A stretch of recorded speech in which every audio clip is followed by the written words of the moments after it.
Hello everyone, मैं Veenu Verma Excel in Education channel में आप सभी का स्वागत करती हूँ। फ्रेंड्स, आप सभी को पता है कि यहाँ पर हम असिस्टेंट प्रोफेसर यूपीएससी की तैयारी करते हैं।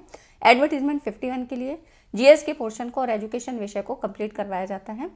तो आज की इस वीडियो में हम लोग कंप्लीट करेंट अफेयर पढ़ेंगे जनवरी से मार्च तक का।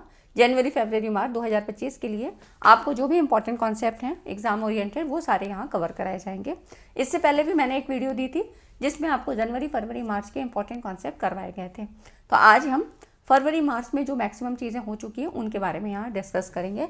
सभी कॉन्सेप्ट इंपॉर्टेंट हैं और क्योंकि परीक्षा के लिए आपको 2024 और 25 सारा ही पढ़ना पड़ेगा, तो जो इंपॉर्टेंट कॉन्सेप्ट है इनको एक बार रिवीजन के तौर पे भी हम लोग देखेंगे। ठीक है, तो एक वीडियो में मैं लास्ट में आपको दूंगी, मतलब इसके बाद ही, जिसमें आपको जो मैं इंपॉर्टेंट कॉन्सेप्ट हैं 2024 के 25 के वो सारे आपको एक वीडियो में मिल जाएंगे। ठीक है, तो टेलीग्राम चैनल पे पीडीएफ आपको दे दी जाती है। टेलीग्राम चैनल को ज्वाइन कर लें, लिंक डिस्क्रिप्शन में है। हम लोग यहाँ पर स्टार्ट करते हैं करेंट अफेयर, जिसमें आपको आज वन लाइनर फॉर्म में भी मिलेंगे और कुछ आपको एमसीक्यूज फॉर्म में मिलेंगे। ठीक है, हाल ही में किस राज्य सरकार ने मिशन 2025 योजना की घोषणा की है? तो ये मध्य प्रदेश सरकार है। ठीक है, मध्य प्रदेश में मिशन 2025 योजना की घोषणा की है। इसका उद्देश्य राज्य में 2025 तक स्वास्थ्य, शिक्षा और बुनियादी ढांचे के क्षेत्र में सुधार करना और इसके लिए विभिन्न परियोजनाओं को, विकासात्मक परियोजनाओं को लागू किया जाएगा। ठीक है, तो ये एमपी में शुरू किया गया है। नेक्स्ट आप देखो, हाल ही में किस भारतीय राज्य में जल जीवन मिशन के तहत 100% यहाँ पर नल कनेक्शन प्रदान किए गए? तो केरल राज्य में जल जीवन मिशन के तहत 100% नल कनेक्शन प्रदान करने में सफलता हासिल की है। इससे राज्य के सभी ग्रामीण घरों में स्वच्छ पेयजल की आपूर्ति सुनिश्चित होगी। ठीक है, तो जल संरक्षण प्रबंधन में राज्य की ये जो है प्रतिबद्धता को यहाँ दर्शाता है। तो केरल राज्य है। नेक्स्ट है, किस भारतीय राज्य ने हाल ही में वन ट्राइब वन ट्री योजना शुरू की है? वन ट्राइब मतलब आदिवासियों से संबंधित है। ठीक है, तो ये महाराष्ट्र सरकार ने वन ट्राइब वन ट्री योजना शुरू की है। इसका उद्देश्य ही है आदिवासी समुदायों को पर्यावरण संरक्षण में शामिल करना और उनके आजीविका स्रोतों में सुधार करना। ठीक है, तो इसके तहत प्रत्येक आदिवासी परिवार को एक वृक्षारोपण इकाई प्रदान की जाएगी। ठीक है, तो ये वन ट्राइब वन ट्री योजना महाराष्ट्र की है। हाल ही में किस भारतीय शहर में अंतर्राष्ट्रीय फिल्म महोत्सव का आयोजन किया गया? तो देखिए, गोवा में किया गया था और 55वें भारतीय अंतर्राष्ट्रीय फिल्म महोत्सव का आयोजन किया गया, जिसमें विश्व भर में से आई फिल्मों का प्रदर्शन किया जाएगा। ठीक है, और इसका उद्देश्य क्या है? कला को बढ़ावा देना और सांस्कृतिक आदान प्रदान को प्रोत्साहित करना। तो ये 55वें अंतर्राष्ट्रीय फिल्म महोत्सव का आयोजन गोवा में किया गया है। ठीक है, नेक्स्ट आप देखो, और उसके बाद जो पुरस्कारों में, इससे संबंधित हम सारे कॉन्सेप्ट को समझ लेंगे कि कौन कौन से पुरस्कार यहाँ पे किस किस फील्ड में दिए गए हैं। ठीक है, किस भारतीय राज्य ने हाल ही में सौर ऊर्जा नीति 2025 लागू की है? तो ये जो है गुजरात राज्य में सौर ऊर्जा नीति 2025 लागू की गई। इसका उद्देश्य है राज्य में सौर ऊर्जा उत्पादन क्षमता को बढ़ाना और नवीकरणीय ऊर्जा सोर्सों को बढ़ावा देना। ठीक है, तो विभिन्न प्रोत्साहन और सुविधाएं यहाँ पर ये प्रदान की जाएंगी। तो सौर ऊर्जा, सोलर एनर्जी का जो है यहाँ पर गुजरात में काफ़ी जो है महत्व है। नेक्स्ट आप देखो, हाल ही में किस भारतीय क्रिकेट खिलाड़ी ने 10,000 रन का आंकड़ा पार किया? तो विराट कोहली हैं। इन्होंने हाल ही में अभी जो हुए थे, है ना, तो इसी में वनडे क्रिकेट में 10,000 रन का आंकड़ा पार किया है और ये उपलब्धि हासिल करने वाले सबसे तेज बल्लेबाज बन गए हैं। ठीक है, तो इस तरह से विराट कोहली का नाम याद रखिएगा, 10,000 रन का आंकड़ा पार किया है। अगला जो क्वेश्चन है ये आपकी इसरो से संबंधित है। हाल ही में किस भारतीय वैज्ञानिक को विक्रम साराभाई अवार्ड से सम्मानित किया है? तो ये है डॉक्टर के सिवान। ये भारतीय अंतरिक्ष अनुसंधान संगठन, ठीक है, इंडियन स्पेस रिसर्च ऑर्गेनाइजेशन के अध्यक्ष डॉक्टर के सिवान को विक्रम साराभाई अवार्ड से सम्मानित किया है। ये मतलब वैज्ञानिक भी हैं और यहाँ इनको विक्रम साराभाई अवार्ड दिया गया है। आपके में पुरस्कार भी आते हैं, व्यक्तित्व से भी सवाल आते हैं, तो ये क्वेश्चन इंपॉर्टेंट हो जाता है। ठीक है, तो इस तरह से ये हो गया आपका, ये नाम याद रखिएगा। नेक्स्ट है, अंतर्राष्ट्रीय योग दिवस 2024 का थीम क्या है? तो ये है स्वयं और समाज के लिए योग। ठीक है, इसको याद रखिएगा, ये इस बार की थीम है 2024 की। और योग दिवस कब मनाया जाता है? तो प्रतिवर्ष 21 जून को मनाया जाता है। इसमें अंतर्राष्ट्रीय योग दिवस के विशेष अवसर पर होने वाले योग आयोजनों और गतिविधियों पर ध्यान केंद्रित करने के लिए विशिष्ट थीम अपनाई जाती है ना। तो साल 2024 ये जो था 10वें मतलब यहाँ पे ये 10वां अंतर्राष्ट्रीय योग दिवस मनाया गया है 21 जून 2024 को, और इसकी थीम थी स्वयं और समाज के लिए योग, yoga for self and society. ठीक, तो ये याद रखिएगा। नेक्स्ट है अगला जो है क्वेश्चन, प्रधानमंत्री मोदी जी ने किस राज्य में नालंदा विश्वविद्यालय परिसर का उद्घाटन किया? तो ये बिहार राज्य में किया था, और बिहार के राजगीर में नालंदा विश्वविद्यालय के नए परिसर का उद्घाटन किया है। आपका ये करंट अफेयर से भी रिलेटेड है और आप हायर एजुकेशन से भी संबंधित है। ठीक है, तो उद्घाटन समारोह में 17 देशों के मिशन प्रमुखों मतलब कई प्रतिष्ठित अतिथि शामिल हुए। ये परिसर एक नेट जीरो हरित परिसर है। ठीक है, तो इस तरह से यहाँ पर ये सारे चीज़ें मतलब यहाँ बिहार के बारे में बताई हैं। तो ये जो आपको याद रखना है, बिहार राज्य में नालंदा विश्वविद्यालय परिसर का उद्घाटन किया गया है ना। अगला जो इम्पोर्टेंट क्वेश्चन है ये है आपका, अजित डोभाल किस पद पर सबसे लंबे समय तक सेवा देने वाले व्यक्ति हैं? तो ये राष्ट्रीय सुरक्षा सलाहकार हैं, और भारत सरकार के आदेश के अनुसार अजित डोभाल को तीसरे कार्यकाल के लिए राष्ट्रीय सुरक्षा सलाहकार के रूप में नियुक्त किया है। ठीक है, कैबिनेट की नियुक्त समिति ने 10 जून से डोभाल की नियुक्ति को मंजूरी दे दी है, और ये डोभाल जो है सबसे लंबे समय तक सेवा देने वाले एनएसए क्या है, नेशनल सिक्योरिटी एडवाइज़र हैं, और इसमें डोभाल को मतलब कह रहे हैं ना कि तीसरे कार्यकाल के लिए इनको चुना गया है। तो पहली बार 2014 में इस पद पर नियुक्त किया गया था, और दूसरा कार्यकाल 2019 में शुरू हुआ था।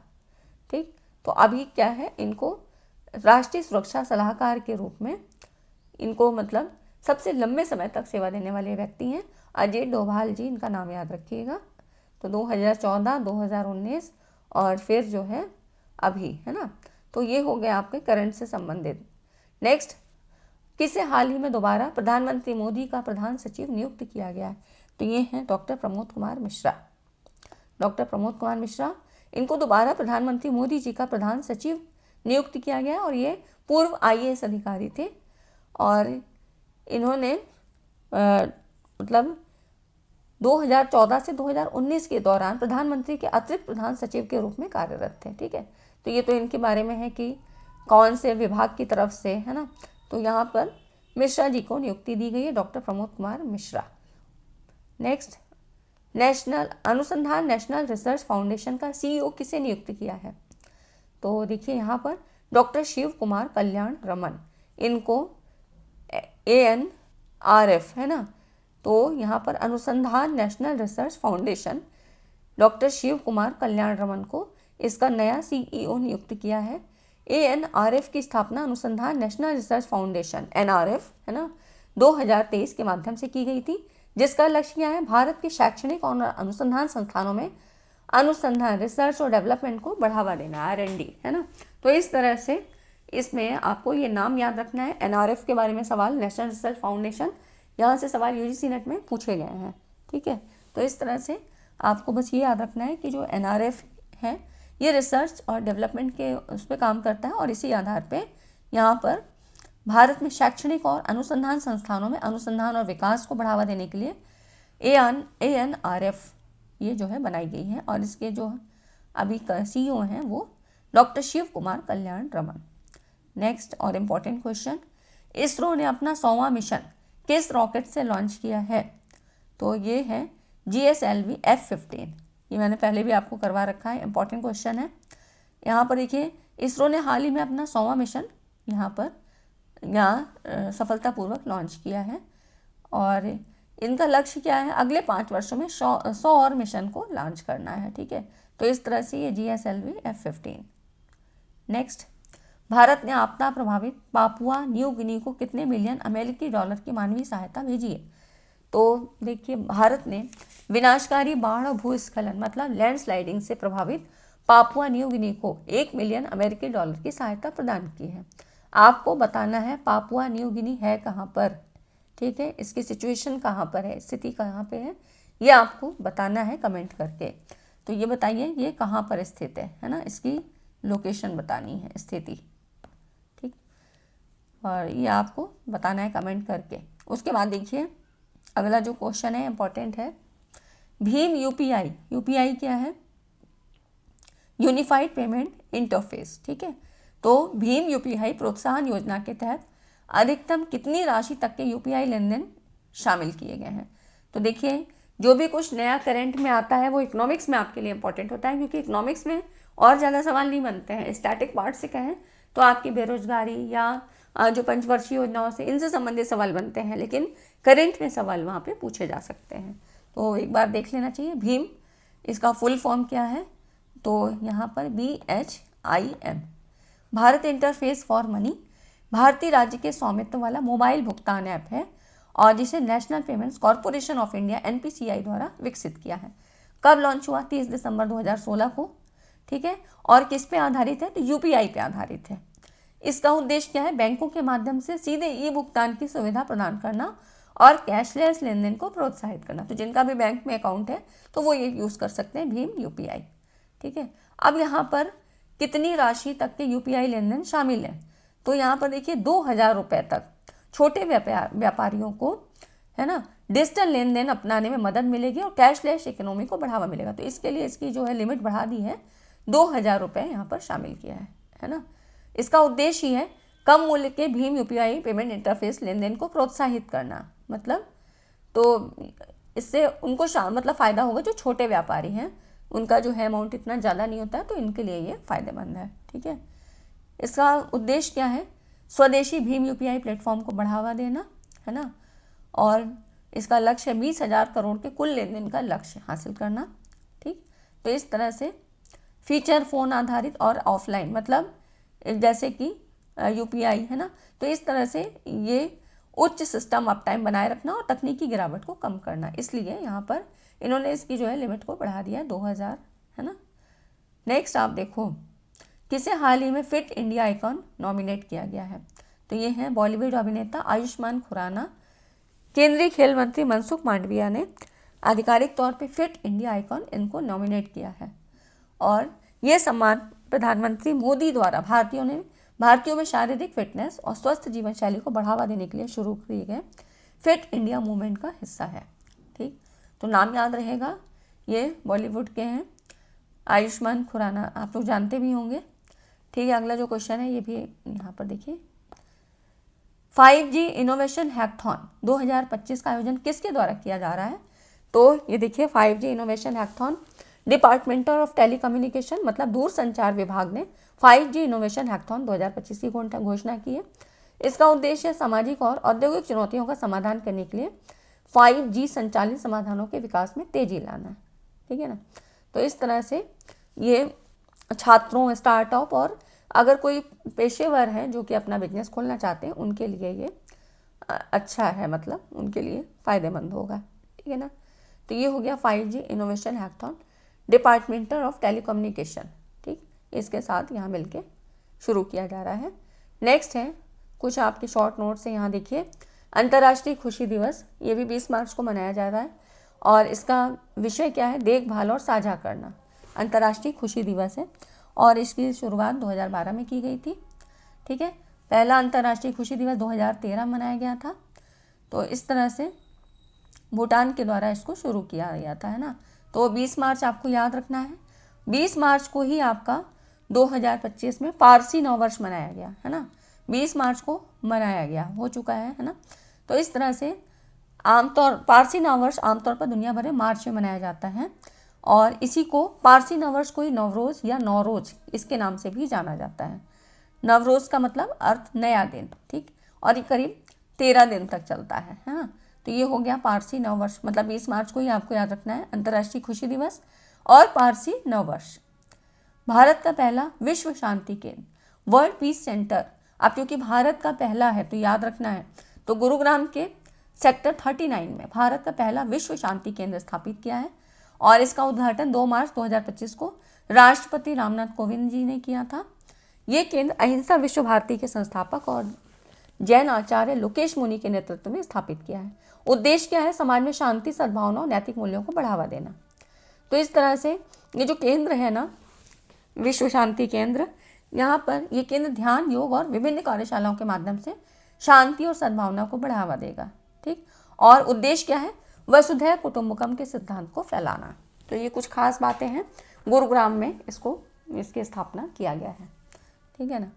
नेक्स्ट देखो अगला जो है, अंग्रेजी को यूएसए की आधिकारिक भाषा बनाने की घोषणा की गई है।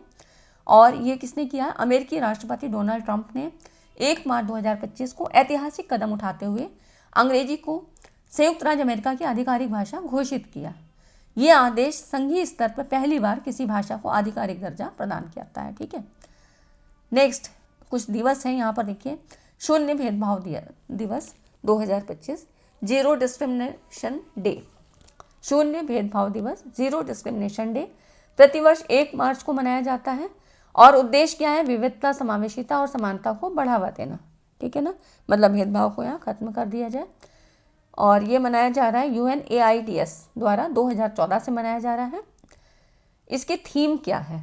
वी स्टैंड टुगेदर, हम साथ हैं, जो समुदायों की भूमिका और HIV प्रतिक्रिया में उनकी महत्वपूर्ण भागीदारी को रेखांकित करती है। ठीक है ना, तो ये याद रहेगा, वी स्टैंड टुगेदर। बहुत सारे दिवस आ जाते हैं तो हो सकता है कुछ भी पूछ लिया जा सकता है, इसमें कोई भी मतलब गेस नहीं लगाया जा सकता है ना। विश्व नागरिक सुरक्षा दिवस, तो जो महीने के हिसाब से मतलब मंथली जो भी नए दिवस आते हैं या पहली बार कुछ मनाया जा रहा है, कुछ अलग है ना, उनकी थीम कुछ अलग है, तो उनको ज़रूर एक बार देख लेना चाहिए। विश्व नागरिक सुरक्षा दिवस, वर्ल्ड सिविल डिफेंस डे, ये भी 1 मार्च को ही मनाया जाता है ना। इसका उद्देश्य क्या है? नागरिक सुरक्षा, आपदा तैयारी और आपातकालीन प्रतिक्रिया के प्रति जो है अवेयरनेस को बढ़ाना। 2025 विश्व नागरिक सुरक्षा दिवस की थीम क्या थी? नागरिक रक्षा, जनसंख्या की सुरक्षा की गारंटी। और भारत में नागरिक सुरक्षा दिवस 6 दिसंबर को। ठीक, तो भारत में 6 दिसंबर और विश्व नागरिक सुरक्षा दिवस प्रतिवर्ष 1 मार्च को। ठीक है, इतना याद रहेगा। तो ये कुछ कॉन्सेप्ट थे जो आपके जो है करेंट अफेयर से संबंधित हैं, 2025 के लिए इम्पोर्टेंट है। आज की वीडियो में इतना ही। वीडियो अच्छी लगी तो लाइक एंड शेयर करिएगा। मिलते हैं नेक्स्ट वीडियो में। और प्लेलिस्ट आप लोग देख लीजिए, सारे इंपॉर्टेंट कॉन्सेप्ट एक जगह पे ही हैं, एक ही प्लेलिस्ट में आपको सारे मिल जाएंगे। ठीक है, क्योंकि एक वीडियो में कभी भी कुछ भी कवर नहीं हो सकता है, कुछ ना कुछ पॉइंट छूटते हैं, इसलिए पर डे आप लोग देख लें। कम है टाइम, अब ज़्यादा नहीं है, इसलिए रिवाइज करना मतलब शुरू कर दीजिए। ठीक है फ्रेंड, थैंक्स फॉर वॉचिंग। मिलते हैं नेक्स्ट वीडियो में। वीडियो को लाइक एंड शेयर करें।